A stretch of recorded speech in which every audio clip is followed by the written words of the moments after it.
উচ্চবিত্ত থেকে মধ্যবিত্ত এবং নিম্নবিত্ত সকলেই কিন্তু ত্রাণ নিয়ে ছাত্রদের ডাকে টিএসসিতে এসে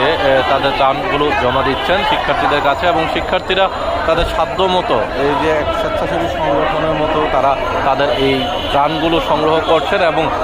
বন্যা দুর্গত মানুষের কাছে পৌঁছে দেওয়ার জন্য তারা উদ্যোগ গ্রহণ করেছেন। এবং এই মুহূর্তে আমরা দেখছিলাম যে ঢাকা বিশ্ববিদ্যালয়ের কেন্দ্রীয় ছাত্র সংসদ যে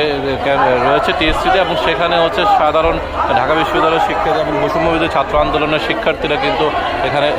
তাদের ত্রাণ সংগ্রহের জন্য আহ্বান জানিয়েছেন, এবং দেশের যে কোনো শ্রেণী পেশার মানুষ যে কোনোভাবে তাদের সামর্থ্য অনুযায়ী তারা সর্বোচ্চ ত্রাণ দিতে পারবেন, এবং যেগুলো সাধারণ শিক্ষার্থীদের কাছে পৌঁছে দেওয়া বন্যা দুর্গত ক্ষতিগ্রস্ত মানুষের কাছে পৌঁছে দেওয়ার জন্য শিক্ষার্থীরা এই উদ্যোগ নিয়েছেন। এই উদ্যোগে সকলে সাধুবাদ জানিয়েছেন এবং